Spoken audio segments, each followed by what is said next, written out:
Москва, май 2017-го. Казалось, обычный пасмурный день. Люди спешили по делам, никто не подозревал, что уже через несколько часов город накроет один из самых разрушительных ураганов в истории. Все началось внезапно. Ветер набрал силу. Через мгновение он превратился в настоящий шторм.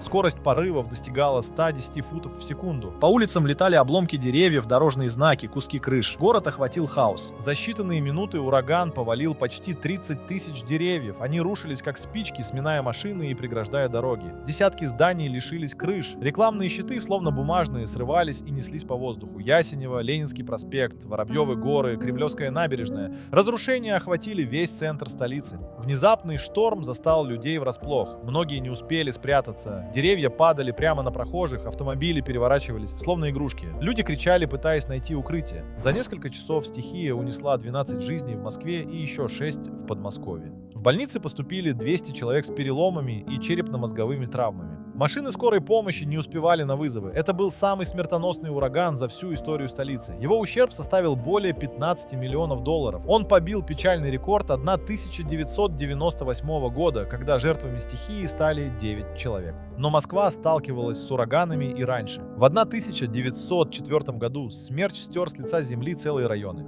Тогда погибло более 100 человек, еще сотни получили ранения. Люблино, Карачарово и Аннинговская роща были практически уничтожены. Очевидцы рассказывали, что дома разлетались в щепки, а деревья вырывались с корнем. Ураган 1998 года также оставил за собой значительные разрушения. 9 погибших, сотни пострадавших, поваленные деревья и смятые автомобили. Кроме ураганов, столицу России сотрясали и другие катастрофы. В 1904 году смерч стер с лица земли целые районы. Длилось оно всего 20 секунд, но люди почувствовали, как земля уходит из-под ног. В 1986 году толчки достигли 4 баллов, а на вершине здания МГУ 7. Летом 2010 года Москву накрыл удушающий смог от лесных пожаров. Люди задыхались, впервые массово надевая маски и респираторы. А зимой того же года ледяной дождь сковал город, оставив районы без света и повалив деревья. Очевидно, что природа уже не раз показывала Москве свою силу. И, возможно, новые катастрофы — лишь вопрос времени.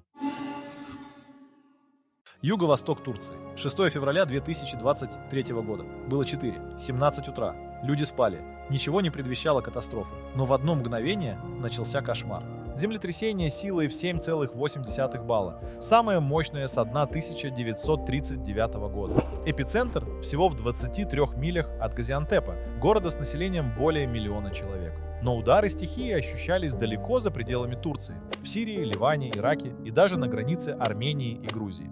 Первый удар сотряс землю, словно гигантская рука перевернула все вокруг. За ним последовало 32 афтершока. 6 из них силой выше 6 баллов. Подземные толчки разрушали здания, разрывали дороги, превращали дома в груды камня и бетона. Жертвами катастрофы стали более 2500 человек. Еще тысячи получили ранения. Сотни пропали без вести. Многие люди оказались под завалами. Некоторые из них были еще живы и звали на помощь. Но спасти удавалось не всех. В одном только городе Малате разрушено не менее 140 зданий. В Диярбакыре рухнул 8-этажный дом. Погибли 6 человек, 70 получили травмы. В Адане 2 небоскреба сложились как карточные домики. В Шанлыурфе стихия стерла с лица земли 16 зданий. В Османии 34. В этих городах счет погибших шел на десятки. Но это была не единственная проблема. В провинции Хатае землетрясение разорвало газопровод. Вспыхнул пожар. Пламя охватило несколько районов.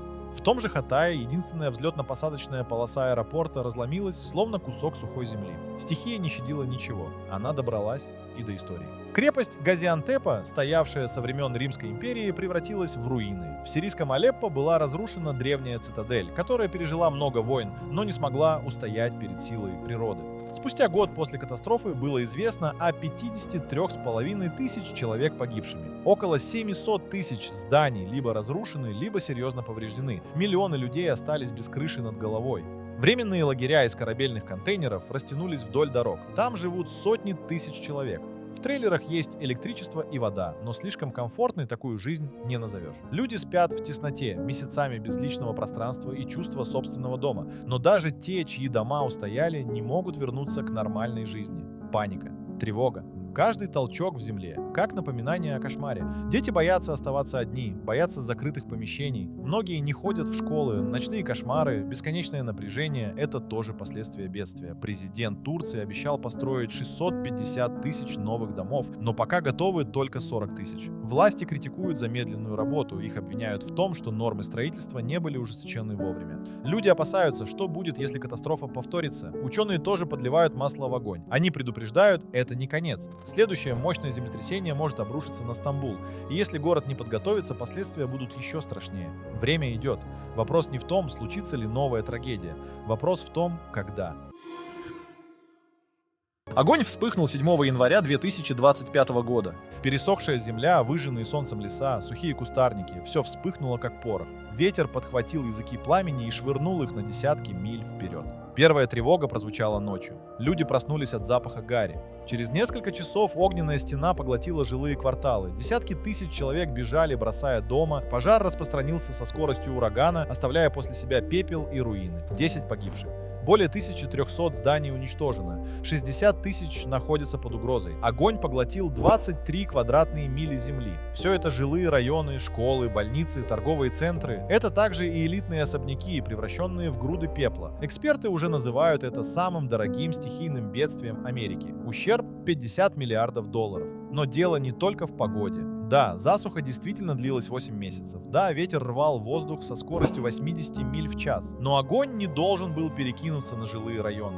Он не должен был поглотить целые улицы. Глава Лос-Анджелеса Карен Басс за год до катастрофы урезала бюджет пожарных. Минус 17 миллионов 600 тысяч долларов. Деньги, которые должны были пойти на обучение пилотов, ремонт техники, закупку оборудования, 7 миллионов вычеркнули из бюджета авиации. Это значило одно: пожарные вертолеты остались без должного обслуживания, а пилоты без тренировок. Глава пожарной службы Лос-Анджелеса Кристин Кроули предупреждала об опасности. В декабре 2024 года она заявила: если резать финансирование, мы не сможем бороться с огнем. Но ее не услышали. Когда начался пожар, бороться было нечем. Пожарные самолеты вынуждены были летать за водой на десятки миль. Вертолеты не могли работать из-за порывистого ветра. Они пытались сбрасывать воду, но ее было слишком мало. А пламя слишком велико. Температура на улицах поднялась до 800 градусов по Фаренгейту. Люди не могли дышать. В воздухе плавился металл. Асфальт превращался в жидкую массу. В элитном районе Белл-Эйр сгорели дома миллиардеров. Люди, привыкшие к роскоши, бежали, спасая свою жизнь. Дороги были заблокированы, машины стояли в пробках, а огонь надвигался. Пожарные пытались прорваться к самым пострадавшим районам, но было поздно. В некоторых местах огонь двигался со скоростью 15 миль в час. Люди просто не успевали собирать свое имущество. Америка не видела такого ада минимум 14 лет. И этот пожар – еще одно напоминание. Экономить на безопасности нельзя. Потому что однажды за это придется заплатить. Жилым фондом, жизнями и миллиардами долларов. 12 июля 2021 года ливни обрушились на Европу. Дождь лил без остановки. Вода сначала впитывалась в почву, но вскоре ей стало некуда деваться. Реки начали выходить из берегов. В Германии затопило целые города. Дома, мосты, дороги – все уходило под воду. Люди бежали, хватая детей, документы, вещи. Но многие просто не успели. Потоки воды сносили машины, деревья, целые здания. Погибло более 240 человек. 196 в Германии, 43 в Бельгии. Еще десятки пропали без вести. На западе Германии затопило федеральные земли Северный Рейн-Вестфалия и Рейнланд-Пфальц. Вода разрушила железнодорожные магистрали, оставила без электричества не меньше 165 тысяч человек. Города превратились в озера. По улицам плыли холодильники, диваны, детские игрушки. Больше всего пострадал район Арвайлер. Вода пришла туда ночью. Люди даже не успели понять, что происходит. Машины тонули на стоянках. Вода заливала первые этажи домов. Те, кто не успел выбраться, оказались в ловушке.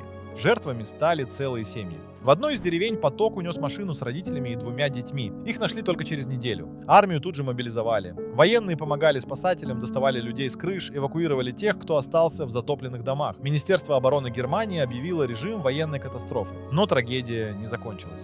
В затопленных районах появились случаи мародерства. Оставленные без хозяев магазины и дома разграбили, люди, потерявшие все, оказались беззащитны. На западе страны вышли из строя гидроэлектростанции. Перебои с водой, электричеством, транспортом, разрушенные дороги, затопленные железнодорожные пути. Немецкая инфраструктура не выдержала удара. В Бельгии потоки воды разрушили целые кварталы, более 60 человек оказались в больницах, десятки тысяч жителей эвакуировали. Это было самое разрушительное наводнение в истории страны. Но стихия не остановилась на достигнутом. 18 июля вода дошла до востока Германии. Железнодорожное сообщение с Чехией пришлось остановить. Пострадала знаменитая санно-бобслейная трасса в Кёнигсзее. Когда казалось, что все закончилось, 24 июля снова хлынули дожди. Это вынудило объявить новую волну эвакуации. Общий ущерб от катастрофы в Германии составил 5,5 миллиардов евро. Полное восстановление займет годы. Пытаясь объяснить причины частых стихийных бедствий в мире, ученые пришли к выводу, что это следствие климатических изменений. Сильная жара, неожиданные и аномальные морозы, лесные пожары – все это напрямую связано. И такие катастрофы будут повторяться дальше.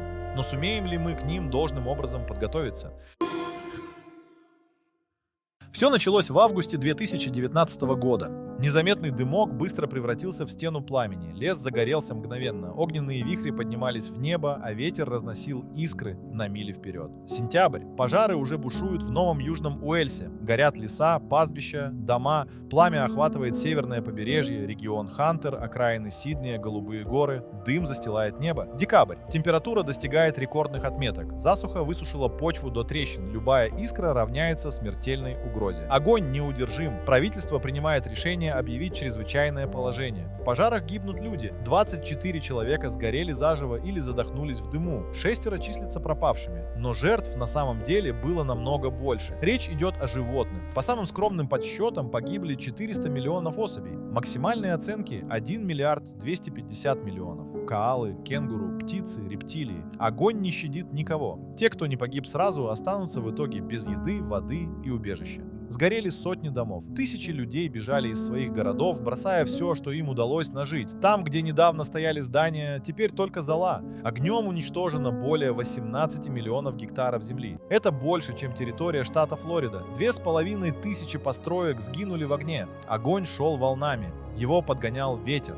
Лес вспыхивал мгновенно, искры поджигали траву за много миль от основного очага. Пожарные не успевали эффективно противостоять. Грозы в то время приносили не спасительный дождь, а губительные молнии. Каждая вспышка – новый очаг пожара. Некоторые обвиняли экоактивистов, якобы их деятельность мешала вырубке сухих деревьев, что увеличило уязвимость от пожаров. Другие говорили, что всему виной нестабильный климат. Засуха, жара, природные катастрофы становятся все хуже. Но спорить было некогда. Огонь наступал, люди уезжали, животные умирали, леса исчезали. Это был не просто пожар, это была катастрофа. 11 марта 2011 года Япония содрогнулась. Без четверти 3 дня. Обычный день превращается в кошмар. Под океанским дном в 100 милях от полуострова Ошика разрываются тектонические плиты, колоссальный выброс энергии, и земля дрожит силой, которую люди не в силах остановить. 9 баллов по шкале Рихтера. Одно из самых мощных землетрясений за всю историю. Но катастрофа только начиналась. Подземные толчки охватили территорию в 500 миль с севера на юг и 200 миль с востока на запад. Почва трескалась, дороги смещались, здания рушились. В считанные минуты исчезли целые районы. В Токио закачались небоскребы. Но худшее ждало впереди – вода. Океан отступил от берега. Люди не сразу поняли, что это означает, а потом гигантская волна высотой в 35 футов ударила по побережью. Стена воды неслась со скоростью самолета, сметая все. Дома, мосты, машины, десятки тысяч людей, застывших в ужасе, оказались поглощены стихией. Первыми принял удар город Сендай. Волны затопили улицы, разрушили здания, унесли жизни. Вода прошла дальше, уничтожая прибрежные поселения. 12 марта под ударами цунами оказался округ Мияги. Те, кто выжил после первого удара, видели, как вода вспыхивает, нефтяные резервуары разорвались, и пламя заполнило океан. Города тонули в огне и воде одновременно. 22 тысячи погибших. Те, кто пытался спасти других, погибали вместе с ними. Пожарные, спасатели, полицейские, они помогали, предупреждали, но стихия не щадила даже их. Цунами ударило по атомной электростанции Фукусима. Вода залила реакторы, уничтожила систему охлаждения. В течение нескольких часов началось расплавление активной зоны. Радиация вышла наружу. Загрязнение распространилось на десятки миль. Тысячи людей эвакуированы. Многие так и не вернулись в свои дома. Почти 40 тысяч квадратных миль разрушений. Целые города стерты с лица земли. Поля пропитаны морской водой. Дороги исчезли. Экономический ущерб самый большой в истории стихийных бедствий. Это было не просто бедствие. Это был кошмар, который изменил Японию навсегда.